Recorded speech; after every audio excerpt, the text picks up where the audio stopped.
So, hello people, this is your channel CTV and in this video we are going to do the further questions of beta. Beta के तो एक दो question होंगे, then इसके बाद हम जो है तीन लाइंस जो होती है हम लाइन मारना सीखेंगे इन द सेंस कि हम capital market line, security market line, characteristic line, इसके बेसिस पे हम क्वेश्चन करेंगे। कैपिटल मार्केट लाइन सिर्फ हमको कोर्स में इसका कोई क्वेश्चन नहीं है, इसका मैं आपको सिर्फ एक फॉर्मूला बता देता हूँ कि जो एक्सपेक्टेड रिटर्न निकालना रहता है ना, उसमें हम क्या करते हैं R F plus R M minus R F into beta. तो बीटा को काट दो, बीटा इधर नहीं आएगा, इसकी जगह आएगा standard deviation of security divided by standard deviation of market. बस ये ख़त्म हो गया, ये हो गया हमारा कैपिटल मार्केट लाइन। अब सिक्योरिटी मार्केट लाइन पे क्वेश्चन है, वो देखते हैं। अब सिक्योरिटी मार्केट लाइन में क्या होता है कि उधर भी आपको रिटर्न ही निकालना है, ठीक है, तो उधर भी एक्सपेक्टेड रिटर्न ही निकलता है। मतलब जो अपना CAPM का पूरा फॉर्मूला होता है ना, वही सिक्योरिटी मार्केट लाइन का फॉर्मूला है। तो एक क्वेश्चन करते हैं कि एज्यूम करो that shares of ABC and XYZ वो करेक्टली प्राइस्ड है, कोई दिक्कत ही नहीं है, करेक्टली प्राइस्ड है एज पर CAPM, और आपको एक्सपेक्टेड रिटर्न दे के रखा है। मतलब आप देख रहे हो, आपको एक्सपेक्टेड रिटर्न दे दिया CAPM का एंड बीटा देख दिया, ठीक है। तो आपको बस लाइन बनानी है। तो क्या आपका एक्सपेक्टेड रिटर्न कितना है, जैसे 19.8, तो एक्सपेक्टेड रिटर्न RF कितना है आपका, RF नहीं पता, plus beta 1.2 RM minus RF, ठीक है। एक इक्वेशन दूसरी क्या हो गई कि 17.1 equal to RF plus 0.9 RM minus RF, ठीक है। तो ये दो इक्वेशन आपको बन गई। अगर आपको थोड़ा सा और डीप में जाना है तो ऐसा करो, आप RF को कैंसिल करके RM माइनस RF के लिए सॉल्व करो, राइट। तो आपको फिर समझ में आएगा कि 19.8 माइनस 17.1, ठीक है, डिवाइड बाय 0.2, ये RM माइनस RF जो आ रहा है आपका सी, ये मार्केट रिस्क प्रीमियम जो है, इक्वेशन सॉल्व करने के बाद आपको समझ में आएगा कि आ रहा है 9। तो जब अब मार्केट रिस्क प्रीमियम अब 9 आ गया आपका, तो अब आप जो है RF भी निकाल सकते हो। तो 1.2 इंटू 9 माइनस 19.8 RF भी आ गया, और आपका RF भी जो है 9 आ रहा है, राइट। तो आपका RF भी 9 आ गया, RM माइनस RF भी आपका 9 आ गया। अब आपको एक लाइन बनानी है, तो वो लाइन ये रहेगी RF plus RM minus RF into beta. RF आपका 9 है, RM माइनस RF भी आपका 9 है, बीटा ऐसा का ऐसे ही रहेगा। तो ये आपकी सिक्योरिटी मार्केट लाइन हो गई। तो जो सिक्योरिटी मार्केट लाइन है ना, उसका लेआउट ये रहेगा, ठीक है। तो लेआउट क्या रहेगा कि बीटा को छोड़ के सबके फिगर लिख लो आप। चलो अगला क्वेश्चन करते हैं, 1 सेकेंड। कि assuming that two security X and Y are correctly priced, तो वो करेक्टली प्राइस्ड है on security market line and expected return, okay, two security X and Y are correctly priced on security market line, ठीक है, and expected return from this securities, ये RX दे के रखा है, RY दे के रखा है, ठीक है। मतलब आप समझ रहे हो कि करेक्टली प्राइस भी बोल दिया और इनके रिटर्न दे के रखे। मतलब कि जो सिक्योरिटी मार्केट लाइन में जो CAPM का एक्सपेक्टेड रिटर्न आता है, ये मार्केट पोर्टफोलियो का रिटर्न नहीं है, ये RM नहीं है, राइट, ये वो रिटर्न है, ठीक है, ये सिक्योरिटी का रिटर्न है, ठीक है। बीटा ऑफ दिस सिक्योरिटी देख रखा है। मिस्टर ए जो इन्वेस्टमेंट मैनेजर है states that return on market index, ये RM देख रखा है 9%, जो are required to determine with the claim of mister A is right. सबसे पहले क्लेम क्या है, क्लेम क्या है, ये करेक्टली प्राइस है क्या, ये क्लेम है। तो अगर कभी करेक्ट नहीं है, देखो यही मतलब कि जो हम बोल रहे हैं क्लेम, वो क्लेम यही है कि भाई ये वो क्लेम जो कर रहा है करेक्टली प्राइस है, क्या ये सही है। और अगर कभी सही नहीं है तो आप बता दो करेक्ट रिटर्न क्या है, what is the correct return on market index. तो देखो अगर आप, तो इक्वेशन कैसी बन रही है, 9.4 equal to RF plus RM minus RF, ठीक है, RF plus RM minus RF into beta. तो 9.4 equal to RF plus RM कितना है 9 माइनस RF, और बीटा क्या है इतना 0.8, और यही जो है 13.4 में है कि RF plus RM minus RF, RM क्या है 9 माइनस RF, और बीटा है 1.3।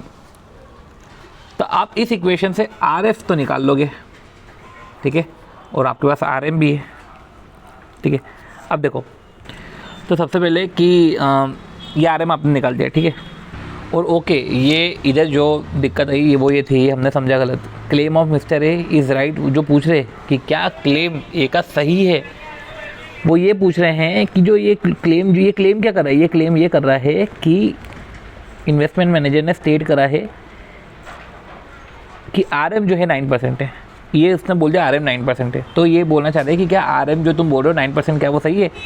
तो इसलिए जब वो इक्वेशन बनेगी तो वो 9.4 equal to RF plus RM minus RF और बीटा कितना रहेगा हमारा 0.8, मतलब समझ रहे हो, RM भी नहीं लिखा हुआ रहेगा।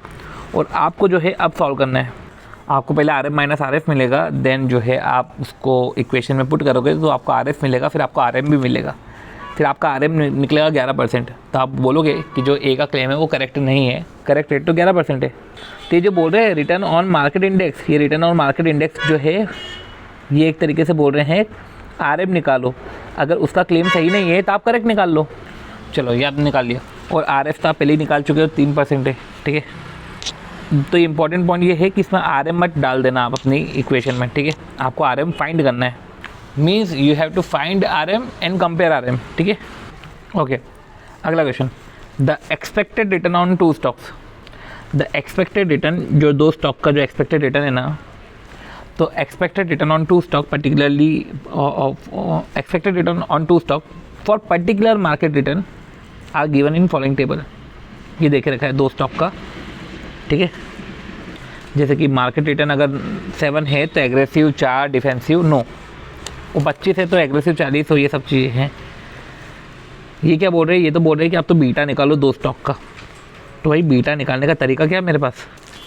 बीटा निकालने का तरीका आपको याद हो तो एक है change in security return divide by change in market return. तो कर लो अगर तुम वैसे निकाल सकते हो तो देखो जैसा कि हमने करा था, तो इसका बीटा 2 आ रहा है, डिफेंसिव का बीटा जो आ रहा है वो आ रहा है 0.50। तो कम से कम 2 स्टॉक का हमको बीटा पता है। फिर ये बोला है अगले इसमें C expected return of each stock. देखो हर स्टॉक का एक्सपेक्टेड रिटर्न पूछा है। If the market return is equally likely to be 7 and 25। C अब ये जो बोला है इक्वली लाइकली, तो क्या ऐसा माने क्या कि 50% चांस है 7 होने के, 50% चांस है 25 होने के? तो ऐसे केस में तो अगर एक्सपेक्टेड रिटर्न निकालना हो तो 50% को 4 से मल्टीप्लाई करो, 50% को 40 से मल्टीप्लाई करो। तो अगर मार्केट रिटर्न की भी इक्वली लाइकली है तो एक्सपेक्टेड रिटर्न भी 50% से हो जाएगा। चलो यही है। अब सिक्योरिटी मार्केट लाइन बनाओ। देखो सिक्योरिटी मार्केट लाइन में अभी अपन ने देखा कि बीटा को छोड़ के ना सब लिखा रहता है उसमें। तो RF और इक्वली लाइकली टू बी 7 और 25, तो 7 और 25 है ना, तो ऐसे केस में ये 16% हो जाएगा। अब सिक्योरिटी मार्केट लाइन अगर बनानी है तो एग्रेसिव के हिसाब से क्या लाइन बनेगी? RF plus beta RM minus RF। यही डिफेंसिव में भी रहेगा RF plus beta RM minus RF। अब सी और सिक्योरिटी मार्केट लाइन बनानी है, सिंपल सी बात है। तो हमको जो है पर्टिकुलर बीटा को छोड़ के सब कुछ रखना है। तो RF क्या है हमारा? RF क्या देख रखा है? सी 7.5, तो 7.5 plus beta RM minus RF। अब RM माइनस RF तो 16 माइनस 7.5 तो 8.5 हो जाएगा। तो 7.5 प्लस बीटा इंटू 8.5, ठीक है। अब ये बोल रहे हैं कि अल्फाज ऑफ 2 स्टॉक निकालो, राइट। अल्फाज ऑफ 2 स्टॉक, तो ये अल्फ़ा कैसे निकालते हैं? देखा जाए तो देखो अगर हमने कैरेक्टरिस्टिक लाइन पढ़ी है तो उसमें आता है ऐसा कि y is equal to alpha plus beta RM। और जो हमारा कैरेक्टरिस्टिक लाइन होता है तो उसमें अल्फ़ा तो चलो ठीक है, y क्या होता है? y होता है एक्सपेक्टेड रिटर्न, y होता है एवरेज रिटर्न, सिक्योरिटी का एवरेज रिटर्न, राइट। तो अगर ये इक्वली लाइकली है, राइट, तो ऐसे केस में 22 एवरेज रिटर्न होना चाहिए। तो पहले एक बार देख लेते हैं। और देखो इन्होंने निकाल लिया ये average return, okay. Alpha plus beta RM और बीटा पर्टिकुलर सिक्योरिटी का, वो हमने change in return divided by change in security return divided by change in market return वैसे हमने निकाला ही था। तो y जो हमारा 22 है और जो है is equal to alpha plus beta, beta 2 है। सही बात RM की, तो RM हमारा 22% है, 16% है सॉरी। तो 25 प्लस 7 डिवाइड बाई 2 16%। तो 22 is equal to alpha plus beta RM, 22 is equal to alpha plus 2 into 16। तो ऐसे केस में आपका अल्फ़ा आ गया, ठीक है। दोनों केस में अल्फ़ा आ गया, ओके। तो हमें कैरेक्टरिस्टिक लाइन, ठीक है, इधर निकालने की। तो अब समझो रिटर्न्स दे के रखे हैं आपको, returns of stock A and market portfolio, ठीक है। मतलब एक तरीके से X और Y, चलो ये तो मार्केट पोर्टफोलियो है, ये सब दे के रखा है और पास डेटा एक तरीके से माने तो दे के रखा है। अब कैरेक्टरिस्टिक लाइन निकालनी है। कैरेक्टरिस्टिक लाइन आपको पता है होता क्या है कि एक्सपेक्टेड रिटर्न, यहाँ पर बोले नहीं एवरेज रिटर्न। पहले हम बोलेंगे y is equal to alpha plus beta R M. Y हमारा एवरेज रिटर्न होता है, बीटा चलो ठीक है और आर एम, राइट। तब सिंपल सी बात है कि alpha plus beta R M, right. तो 1 सेकेंड, अब बीटा हमको निकालने का है, ठीक है। बीटा कैसे निकलेगा? तो बीटा निकालने के जो हमारे फॉर्मूले होते हैं, बीटा निकालने के जो हमारे फॉर्मूले होते हैं, एक तो होता है भैया कोवेरिएंस और stock in market divide by variance of market, ठीक है। अब कोवेरिएंस को ही अगर अपन खोले तो x माइनस एक्स बार y माइनस वाई बार समेशन, ठीक है, डिवाइड बाय n और वेरिएंस ऑफ मार्केट। तो इधर हमको x दे के रखा है, इधर हमको मार्केट दे के रखा है, अपन y मार्केट मान लेते हैं। तो हम x बार निकाल लेंगे, हम y बार निकाल लेंगे, ठीक है। तो और जो है रही बात स्टैंडर्ड डेविएशन भी निकालना है। तो देखो अगर हमने y बार निकाल लिया तो y माइनस वाई बार का होल स्क्वायर भी निकाल लेंगे। अगर हमने y माइनस वाई बार का होल स्क्वायर निकाला तो summation y minus Y bar का whole square divide by n, इसका अंडर रूट हो जाएगा। तो y माइनस वाई बार का whole square divide by n, ठीक है। तो summation y minus Y bar का whole square divide by n, उसका अंडर रूट हो जाएगा। तो हमारा स्टैंडर्ड डेविएशन ऑफ मार्केट आ जाएगा x माइनस एक्स बार और y माइनस वाई बार, ठीक है, उसका समेशन रहेगा। तो summation x minus X bar into Y minus Y बार, तो ये दो कैलकुलेट हो जाएंगे तो हमारा बीटा आ जाएगा, ठीक है। और एक बार हमारा बीटा आ गया, ठीक है, तो y एक्सपेक्टेड रिटर्न या बोलूँ मैं average return is equal to alpha plus beta R M. R M हमको पता है, ठीक है, और रिटर्न हमको पता है। तो देखो ये रिटर्न है, ये कितने साल है? 6 साल है। ये रिटर्न दिख रहा है 1 2 3 4 5 6, रिटर्न देख रखा 12 15 11 2 10 माइनस 12, ये x है। मैं वाई मार्केट को बोलता हूँ 8 12 11 माइनस 4 9.5 2 माइनस 2। चलो निकालो x बार वाई बार, यह है आपका 38 और 38 डिवाइड बाई 6 करोगे, यह है आपका 6.33, राइट। और यही आप वाई बार का निकालो 8 plus 12 plus 11 minus 4 plus 9.5 minus 2 divide by 6, ये है 5.75। तो 6.33 और 5.75, ठीक है। तो x माइनस एक्स बार करो 6.33, ठीक है। तो 12 माइनस 6.33 इस तरीके से करो आप। तो आपने x माइनस एक्स बार निकाला, आप y माइनस वाई बार भी निकाल लो लगे हाथ, और y माइनस वाई बार का होल स्क्वायर भी निकाल लो, और फिर x माइनस एक्स बार और y माइनस वाई बार को मल्टीप्लाई भी कर लो। तो ये आपने y माइनस वाई बार निकाला, अब आप y माइनस वाई बार का होल स्क्वायर निकालो और x minus X bar into y minus Y बार करो, राइट। तो आप समझ रहे हो। अब इस तरीके से बीटा निकालोगे, ठीक है, जहाँ पे अपना कोवेरिएंस रहेगा स्टॉक मार्केट का divide by variance of market. अब पॉइंट ये है कि सिंस पास डेटा दे के रखा है तो बीटा निकालने का एक तरीका और होता है एक्स इन एक्सी का। वो एक्स इन एक्सी का क्या होता है formula? Summation X Y minus summation N X Y, sorry X Y X Y minus N X Y और X square minus N X square. 1 second, X N X और Y N Y, X Y minus N X Y, Y minus N Y. अब समझो X Y minus N X Y, तो N X Y मतलब कि उधर इधर जो है बार लग जाएगा, जैसे बोला एक्स इन एक्सी, तो एन के बाद जो है वो बार लग जाएगा, ठीक है। तो ये हो गया, और वाई माइनस एन वाई तो उधर बार लग गया। अब रही बात है तो नीचे स्क्वायर भी लग रहा है, ठीक है। तो अगर पीछे की साइड बार लग रहा है तो आगे की साइड सिग्मा भी लग रहा है, और डिनोमिनेटर में तो क्या है कि स्क्वायर भी है। तो समझ रहे हो, आपको ऐसा फॉर्मूला लिखना है X I X Y minus N X Y. चलो पीछे की साइड बार लगा लो, divide by X minus N X divide by Y minus N Y. चलो वाई की साइड बार कर लो और आगे की साइड सिग्मा कर लो, ये इन्होंने कर लिया, और डिनोमिनेटर में स्क्वायर स्क्वायर भी कर लेना। तो इस तरीके से चीज़ें चल रही। उधर वाई अपन ने जो है मार्केट को लेके रखा है, तो इस तरीके से जब आप कैलकुलेट करोगे तो आपका बीटा आ जाएगा। जब आपका बीटा आ गया तो एक पॉइंट तो खत्म हो गया, characteristic line of stock A alpha plus beta, ठीक है, alpha plus beta R M. तो आपका अल्फ़ा क्या है? चलो सबसे पहले एक्सपेक्टेड रिटर्न क्या है? तो आप एक जो है कैरेक्टरिस्टिक लाइन बना लो।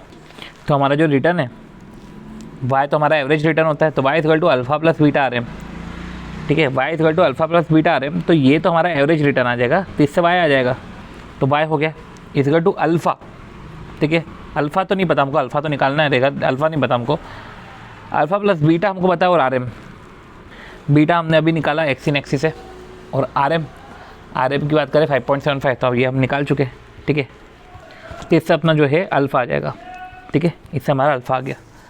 अब जब अल्फ़ा आ गया राइट, तो देखो अब आपके पास अल्फ़ा है, अब आपके पास बीटा है, ठीक है, तब कैरेक्टरिस्टिक लाइन क्या बनेगी, कैरेक्टरिस्टिक लाइन ऑफ स्टॉक की क्या बनेगा, y equal to alpha plus beta R M, right. तो उसकी लाइन ऐसी बनी है कि अल्फ़ा है आपका -0.58, बीटा भी आपने निकाला, ठीक है, और आर एम को ऐसे रख दिया। तो जैसे कि हम हमारा लाइन बनाते हैं सिक्योरिटी मार्केट में, तो उसमें हम क्या करते हैं सिक्योरिटी मार्केट में आर एफ प्लस बीटा और R M minus R F, ठीक है, उसमें बीटा जो है जैसे कि 9% प्लस बीटा इंटू 9%, ऐसा हमने बीटा को छोड़ दिया था। वैसे सिक्योरिटी मार्केट लाइन में alpha plus beta R M ऐसा करते ना, और वैसे सिक्योरिटी मार्केट लाइन में क्या करते हैं R F plus beta R M minus R F में ऐसा बोलता हूँ। तो उधर बीटा छोड़ते, पर जो हमारा कैरेक्टरिस्टिक लाइन है उसमें बीटा नहीं छोड़ा, इन्होंने जो है आर एम को होल्ड करा।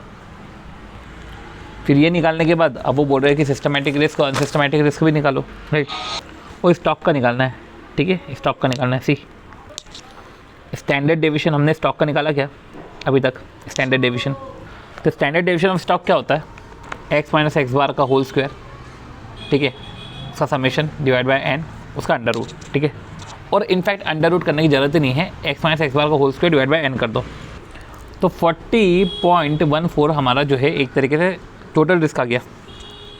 अब सिस्टमैटिक की बात करते हैं। अब सिस्टमैटिक रिस्क मेरे को स्टॉक का निकालना है, तो बीटा जो स्टॉक का है, स्टॉक का बीटा जो हमने एक्स इन एक्सी से निकाला, तो हमने जो एक्स इन एक्सी से निकाला था वो हमने बीटा ऑफ स्टॉक ही निकाला था, राइट।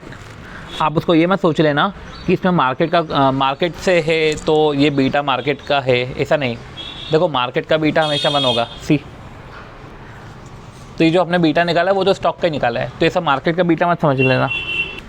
तो आपको बीटा ऑफ स्टॉक दे के रखा है, ठीक है, और बीटा ऑफ स्टॉक के बाद हमको मल्टीप्लाई कैसे करना है, बीटा ऑफ स्टॉक को हमको मल्टीप्लाई करना है स्टैंडर्ड डेविएशन ऑफ मार्केट का होल स्क्वायर, और स्टैंडर्ड डेविएशन ऑफ मार्केट तो हमने निकाला ही है, तो नहीं निकाला तो उसको भी निकाल लो। तो इस तरीके से जो है आप बीटा ऑफ स्टॉक का whole square into standard deviation market का होल स्क्वायर, टोटल रिस्क में से फिर ये आएगा, ठीक है, उसको माइनस करोगे तो अनसिस्टमैटिक रिस्क आ जाएगा।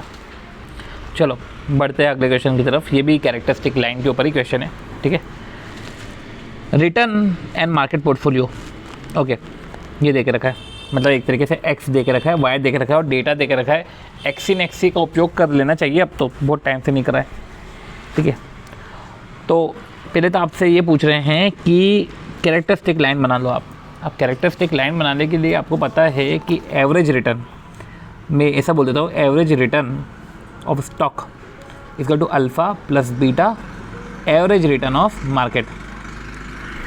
अब देखो एवरेज रिटर्न को हम जब कैलकुलेशन करते ना, तो हम ऐसा करते हैं कि चलो यार X bar equal to alpha plus beta Y bar, ऐसा कर लेते हैं हम, राइट। तो हमारे पास एक्स है 10, 12, 9, 3, करो कैलकुलेट, वाई है 8, 10, 9, -1, 1, 2, 3, 4, ये हमारे ईयर्स दे के रखे। चलो एक्स बार निकाल लो, वाई बार निकाल लो। तो एक्स बार आया हमारा 8.5, अब वाई बार, तो देखो वाई बार आपने पहले एक्स माइनस एक्स बार निकालो, तो वही 10 - 8.5 1.5, 12 - 8.5 3.5, ठीक है, और 9 - 8.5 0.5, अब 3 - 8.5 तो -4.5, ये हो गया हमारा, राइट। इनफैक्ट -5.5 ये हमने कैलकुलेट करा। अब रही बात है, ये एक्स हमारा है स्टॉक, वाई हमारा मार्केट है, ठीक है। एक्स हमारा स्टॉक है, सी आपको सॉल्यूशन में थोड़ा सा अलग दिखेगा, पर इधर एक्स स्टॉक है और वाई मार्केट है। अब देखो वाई माइनस वाई बार करो, और आपका जो है वाई बार वो भी जो है आपका 18 और 9 27 26 डिवाइड बाय 4, यह आया आपका 6.5। तो करो वाई माइनस वाई बार, 8 - 6.5 करो, यह आएगा 1.5 आपका। 10 - 6.5 करो तो आपका 3.5 है। 9 - 6.5 करो 2.5 आया, राइट। -1 माइनस 6.5 करो, -7.5 आएगा। अब यही y माइनस वाई बार का होल स्क्वायर भी कर लो, ठीक है, 1.5 इंटू इक्वल टू ये होल स्क्वायर भी कर लो तो 2.25 आएगा। 3.5 इंटू इक्वल टू 12.25 आएगा, ठीक है। फिर 2.5 right, 2.5 sorry 0.5 into equal to 3 तो 6.25 आएगा और 7.5 का 56.25 आएगा। चलो y माइनस वाई बार को होल स्क्वायर किया तो 2.25 प्लस 12.25 प्लस 6.25 प्लस 56.25 यह है 77 और 77 डिवाइड बाय 4 इसको फिर करो अंडर रूट तो 4.387 आएगा, राइट, 4.387। तो देखो अब पहले एक बार बीटा का फॉर्मूला लिख लेते हैं, X Y minus N X Y, Y minus N Y. चलो बार डाल दो पीछे न्यूमरेटर में, ठीक है, ये न्यूमरेटर में बार डाल दो, डिनोमिनेटर में बार डाल दो। चलो आगे समेशन डाल दो, ठीक है, आगे समेशन डाल दिया। और रही बात है तो डिनोमिनेटर में स्क्वायर स्क्वायर भी कर लो। इस तरीके से क्वेश्चन इस तरीके से हो जाएगा हमारा। तो देखो एक्स वाई, तो एक्स वाई को भी मल्टीप्लाई कर लो, एक्स वाई का भी हमको टोटल करना है। तो एक ये है 278 माइनस एन एक्स बार वाई बार। अब एक्स बार वाई बार आपको पता है 8.5 और 6.5, 8.5 इंटू 6.5 इंटू 4, तो 8.5 इंटू 6.5 इंटू 4 ये हो गया 221। तो 278 माइनस 221 डिवाइड बाय वाई का स्क्वायर, समीशन ऑफ वाई का स्क्वायर।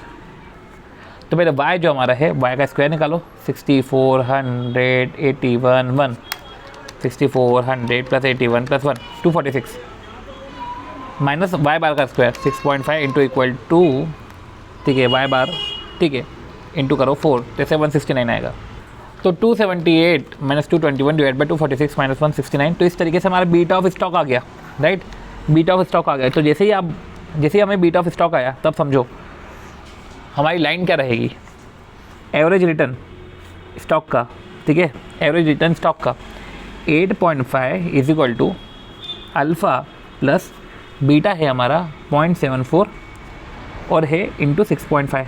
तो आप अल्फ़ा निकाल लो, 0.74 इंटू 6.5, ठीक है, 4.81, 8.5 माइनस 4.81 ये आपका अल्फ़ा आया 3.69। चलो अब आपकी इक्वेशन क्या बन गई, 3.69 आएगा।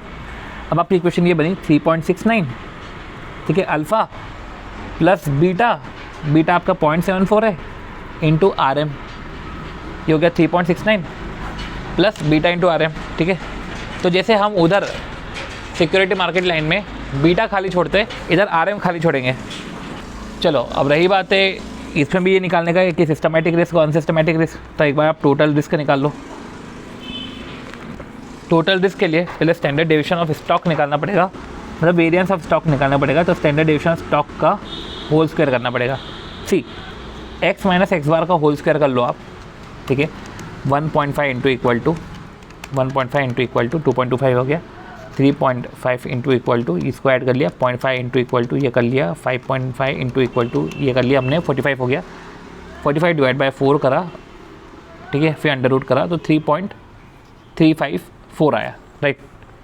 पर देखा जाए टोटल रिस्क जो वेरिएंस है, मतलब स्टैंडर्ड डेविएशन स्टॉक का होल स्क्वायर करते हैं, वेरिएंस आता है तो 11.25 हमारा टोटल रिस्क है। हम अब सिस्टमेटिक रिस्क निकालते हैं। सिस्टमेटिक रिस्क के लिए बीटा ऑफ स्टॉक का होल स्क्वायर करना है। बीटा ऑफ स्टॉक हमको पता है 0.74 का whole square into standard deviation of market, standard deviation of market का होल स्क्वायर करना है, राइट। अब देखो तो स्टैंडर्ड डेविएशन ऑफ मार्केट का होल स्क्वायर मतलब 77 डिवाइड बाई 4 19.25, ठीक है। तो 19.25 इंटू 19.25 इंटू 0.74 इंटू 0.74 यह है 10.5413 माइनस 11.25 माइनस 10.54 यह है 0.71। अब ये जो 0.71 है सी, ये आपका अनसिस्टमेटिक रिस्क है। ये आपको अब समझ में आ गया होगा। मतलब सिंपल सी बात है कि जब आप एक्सी नेक्सी के लिए इतने सारे कैलकुलेशंस कर रहे हो, एक्स वाई कर रहे हो, एक्स माइनस एक्स बार कर रहे हो, वाई माइनस वाई बार कर रहे हो, वाई माइनस वाई बार का होल स्क्वायर करके आप स्टैंडर्ड डेविएशन ऑफ मार्केट निकाल रहे हो, तब ऐसे ही एक्स माइनस एक्स बार का होल स्क्वायर करके स्टैंडर्ड डेविएशन ऑफ स्टॉक भी निकाल लो, राइट। फिर एक्स वाई निकाल लो, वाई स्क्वायर निकाल लो। तो इस तरीके से एक्सी नेक्सी के फॉर्मूले से आप यूज़ कर सकते हो। तो अगर पास डेटा निकालना है, पास डेटा है और अगर आपको बीटा निकालना है तो आप ये वाला फॉर्मूला यूज़ करो। ओके, तो हमारे पास 2 क्वेश्चन और है 14C एंड 14E, वो हम करते हैं।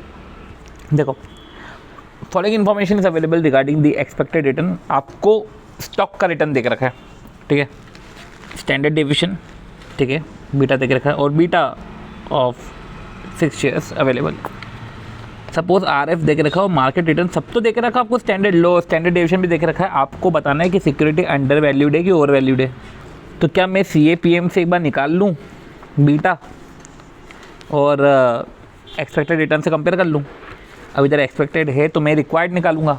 रिक्वायर्ड रहता है इन्वेस्टर के मुताबिक, एक्सपेक्टेड रहता है मेरा, ठीक है। तो एक बार चेक कर लेते हैं, वैसे एक बार करके देख लेते हैं। तो देखो, आप ऐसे कैलकुलेट करोगे ना, तो देखो पहला आया आपका 5.4, ठीक है।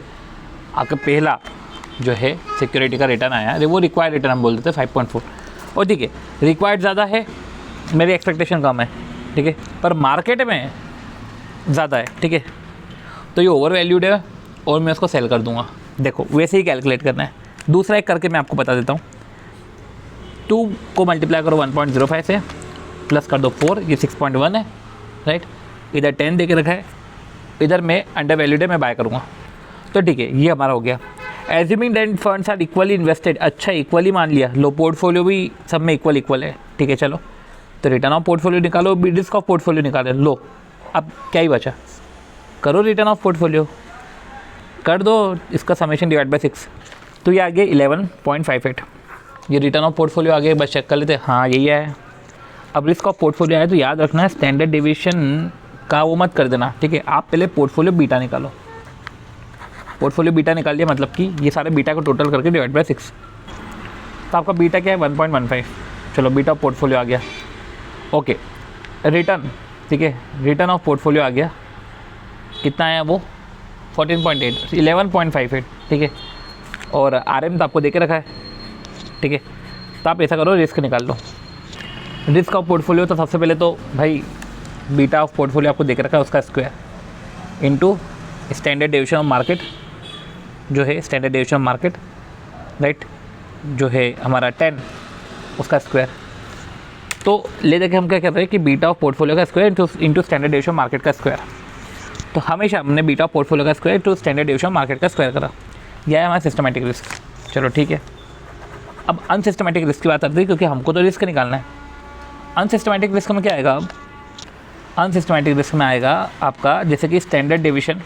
सी, टोटल रिस्क होता है स्टैंडर्ड डेविएशन जो है पोर्टफोलियो, तो स्टैंडर्ड डेविएशन पोर्टफोलियो का होल स्क्वायर। सीधे एक सिस्टमैटिक रिस्क निकालो कि 1.5 है जो है पोर्टफोलियो बीटा 1.15 का स्क्वायर, ठीक है। ये बीटा आपने कैसे निकाला? क्योंकि आपने हर एक का निकाला और क्या दे के रखा है, ठीक है। 1.15 का whole square into standard deviation of market जो है 10, इसका होल स्क्वायर मतलब 100, ठीक है। तो 1.15 इंटू इक्वल टू 100, 132.25 ये आया हमारा। तो ये तो हमने निकाल लिया, 1.15 का होल स्क्वायर इंटू 100 तो 132.25, ये तो हमारा निकला था सिस्टमैटिक रिस्क। अब रही बात है अनसिस्टमैटिक रिस्क की, तो अनसिस्टमैटिक रिस्क का तरीका यही था कि जो स्टैंडर्ड डेविएशन ऑफ पोर्टफोलियो है, ठीक है, उसका स्क्वायर कर दो। अब ध्यान रखना स्टैंडर्ड डेविएशन ऑफ पोर्टफोलियो के लिए beta standard deviation of stock का वेट्स मत कर देना, राइट। तो हमको ले देख के ये समझ में आया स्टैंडर्ड डेविएशन ऑफ पोर्टफोलियो नहीं दे के रखा है, पर हाँ स्टैंडर्ड डेविएशन स्टॉक का दे के रखा है, इन द सेंस कि अब देखो सिस्टमैटिक रिस्क सी, सिस्टमैटिक रिस्क हम जो है इधर का भी निकाल सकते हैं, ठीक है। जैसे स्टैंडर्ड डेविएशन ऑफ स्टॉक है 9 का स्क्वायर करोगे 81, ठीक है। अब 81 में से आप सबसे पहले standard deviation of stock minus करो या सिस्टमैटिक रिस्क इसमें से माइनस करो। सी, अब समझो एक चीज़ और गड़बड़ हो गई कि सिस्टमैटिक रिस्क हम जो है बीटा ऑफ स्टॉक का whole square into standard deviation of market का होल स्क्वायर करते हैं, ठीक है। तो जो हमारा सिस्टमैटिक रिस्क आया वो है 0.7 का whole square into standard deviation of market का होल स्क्वायर, तो ऐसे कैसे 49 आता है। टोटल रिस्क हमारा स्टैंडर्ड डेविएशन ऑफ स्टॉक का होल स्क्वायर रहता है, तो इसलिए 81 है, और 81 माइनस 49 इस तरीके से हमारा अनसिस्टमैटिक रिस्क आएगा 32। तो ऐसे आपने अनसिस्टमैटिक रिस्क निकाला। तो आपने क्या किया, पहले टोटल रिस्क निकाल लिया, फिर आपने क्या करा, एक बार सिस्टमैटिक रिस्क निकाला। टोटल रिस्क आपने इसका स्क्वायर करा, सिस्टमैटिक रिस्क निकाला, तो उसमें 0.7 का होल स्क्वायर इंटू 10 का होल स्क्वायर, इस तरीके से सिस्टमैटिक रिस्क निकाला, बचा हुआ अनसिस्टमैटिक रिस्क आया। तो वो जो अनसिस्टमैटिक रिस्क है, ठीक है, वो तो हर एक स्टॉक का आया, राइट। तो आप समझ गए कि जब अनसिस्टमैटिक रिस्क जो है रेसिडुअल वेरिएंस ऑफ स्टॉक, मतलब अनसिस्टमैटिक रिस्क ऑफ स्टॉक निकाल लो, अनसिस्टमैटिक रिस्क ऑफ स्टॉक निकाल लो, उसको वेट्स के स्क्वायर से मल्टीप्लाई कर लो। तो जैसे अनसिस्टमैटिक रिस्क का स्टॉक आया, ठीक है, उसको जो है वेट के स्क्वायर से मल्टीप्लाई करा, मतलब 1/6 के स्क्वायर से ऐसे मल्टीप्लाई करा, और आपका जो है अनसिस्टमैटिक रिस्क पोर्टफोलियो का आ गया। तो ये एक अच्छा तरीका हो गया, ये हो गया हमारा। और सिस्टमैटिक रिस्क तो हमने निकाल ही लिया था कि बीटा ऑफ पोर्टफोलियो का होल स्क्वायर इंटू 100। तो इस तरीके से रिस्क ऑफ पोर्टफोलियो आ गया, ठीक है। तो इस तरीके से आपने रिस्क निकाला। और suppose if the above portfolio invested in with the margin of 40% and cost of borrowing is 4%। क्या लिखा? Suppose if the portfolio is invested in with margin of 40% और आपका कॉस्ट ऑफ बोरिंग 4% रहता, then what will be the position. तो देखो, return of portfolio जो है हमारा 11.48 है, ठीक है। ये बोल रहे हैं कि if the portfolio is invested in with margin of 40%, तो जो 11.58 है ना, इनको 1.4 से मल्टीप्लाई कर लेंगे, और and cost of boring is 4%, तो 4 को जो है 4% से मल्टीप्लाई करेंगे, मतलब कॉस्ट ऑफ बोरिंग 4% है ना, ठीक है, कॉस्ट ऑफ बोरिंग 4% है ना। तो जब मतलब जो RF है 4 इंटू माइनस 0.4% करेंगे, 4 इंटू माइनस 0.4, इसको आप समझना पड़ेगा। देखो क्या लिखा है, if portfolio is invested in with margin of 40%, तो portfolio is invested in with margin of 40%, तो जो 11.58 है ना, इसको 1.4 करेंगे, तो इसका मतलब ये रहेगा कि 1 को बढ़ाया 0.4, तो ऐसे कैसे आपका नेगेटिव 0.4 हो जाएगा। तो आपका जो RF है, मतलब ये होता है ना कि हमने वेट्स हमारा 1 होता है और हमारा कभी 1.1 वेट हो रहा है, तो RF हमारा माइनस 0.1 हो जाता है। तो ऐसे ही इधर जो है RF जो बोरिंग रहेगी, RF risk free rate of return, ठीक है, वो हो जाएगा -40%, ठीक है। तो ऐसे केस में 11.58 इंटू 1.4 और 4 इंटू 40%, इसको माइनस कर दो तो आएगा 14.612, इस तरीके से रहेगा। अब रही बात रिस्क की रहेगी, तो रिस्क क्या रहेगा? देखो, ये भी अपन ने क्या किया कि मार्केट का रिटर्न था, पोर्टफोलियो का रिटर्न था, रिटर्न ऑफ पोर्टफोलियो था, इसको अपन ने 1.4 से मल्टीप्लाई किया, ठीक है। तो रिटर्न ऑफ पोर्टफोलियो 1.4 से मल्टीप्लाई किया, और रिस्क फ्री को हमने जो है -40% से मल्टीप्लाई किया। अब रिस्क की फ्री का बीटा तो 0 होता है, पर पोर्टफोलियो का बीटा कितना था हमारा, या मैं ऐसा बोल दूँ कि पोर्टफोलियो का रिस्क कितना था, वो था हमारा 12.52%। ये हम जो है रिस्क ऑफ पोर्टफोलियो से निकाला, इसको 1.4 से मल्टीप्लाई कर दो, राइट, क्योंकि RF का रिस्क तो कुछ होगा नहीं। तो ऐसे कैसे 17.53 रिस्क ऑफ पोर्टफोलियो आया। तो मैं आपको इधर वापस से क्विकली बता दूं कि हमने क्या किया कि बाकायदा इसमें पहले तो CAPM मॉडल से एक्सपेक्टेड रिटर्न हमने कंपेयर करा, देन हमको रिटर्न निकालना था, ठीक है। और फिर इसके बाद जो है हमने रिटर्न ऑफ पोर्टफोलियो निकाला। रिटर्न ऑफ पोर्टफोलियो तो काफ़ी ईजी था, जहाँ पे स्टॉक के रिटर्न्स को वेट करना था, ठीक है। अब रही बात आती है रिस्क ऑफ पोर्टफोलियो की। अब रिस्क ऑफ पोर्टफोलियो में सिस्टमैटिक रिस्क भी होता है और अनसिस्टमैटिक रिस्क भी होता है। हमारा जो नॉर्मल A+B+C का स्क्वायर वो तो इधर चलेगा नहीं, राइट। तो ऐसे केस में हमने पहले सिस्टमैटिक रिस्क निकाला। सिस्टमैटिक रिस्क के लिए बीटा ऑफ पोर्टफोलियो निकालना था, ठीक है, और वेरिएंस ऑफ मार्केट है, तो वो तो चलो अवेलेबल था, पर अनसिस्टमैटिक रिस्क अवेलेबल नहीं था, ठीक है। तो हम कैसे निकाले? अब अनसिस्टमैटिक रिस्क निकालने के तरीका एक और होता है कि अनसिस्टमैटिक रिस्क आप स्टॉक का निकाल लो और उसको वेट ऑफ सिक्योरिटी के स्क्वायर से मल्टीप्लाई कर लो। तो हमने अनसिस्टमैटिक रिस्क स्टॉक का निकाला। अब अनसिस्टमैटिक रिस्क स्टॉक का निकालना है, तो हमको टोटल रिस्क स्टॉक का निकालना पड़ेगा, जो हमको स्टैंडर्ड डेविएशन दे के रखा है। तो वेरिएंस निकल गया, एंड देन उसके बाद जो है सिस्टमैटिक रिस्क निकालना पड़ता है। तो बीटा ऑफ स्टॉक का whole square into standard deviation of market का होल स्क्वायर है। स्टैंडर्ड डेविएशन स्टॉक का होल स्क्वायर नहीं होता, जिससे हमने सिस्टमैटिक रिस्क निकाला, तो हमने अनसिस्टमैटिक रिस्क निकाला।